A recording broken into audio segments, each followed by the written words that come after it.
Folks outside the suburban New Jersey grocery store aren't too busy to weigh in on impeachment. I think he should be impeached. If not just for these trials, for everything else he's messed up. Was inappropriate and improper. Most had made up their mind long before the 5 days of televised public hearings. I think it's a real joke, and the Democrats should stop with all this nonsense.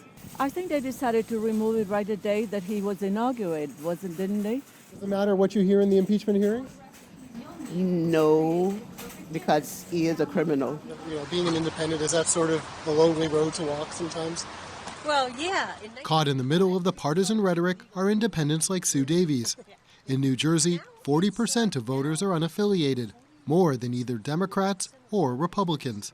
I think most people either they're in one camp or the other, and then the third camp is plague on both their houses. Do you swear or affirm that the testimony... While she says Democrats have made their case against the president, she says both sides are just playing political theater to influence the 2020 election.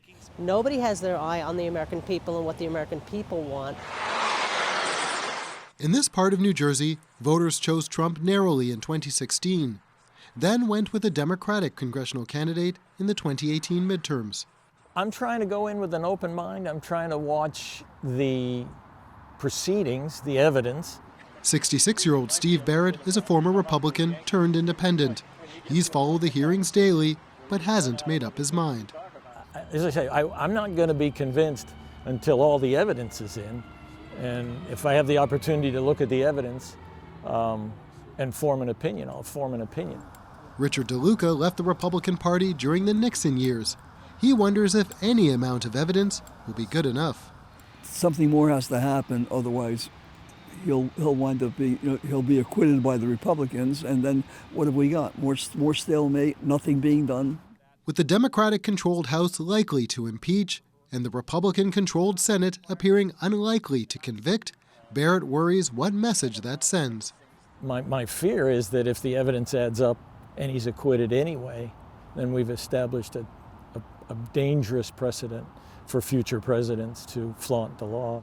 For Davies, it all adds up to a broken system. The American people want them to focus on what's the best interest of the American people, not what's in the best interest of getting your own party elected. She says unless politicians focus on real issues and not partisan battles, a large block of voters in places like this will have little reason to show up at the ballot box next year for either party. Stephen D'Souza, CBC News, Morristown, New Jersey.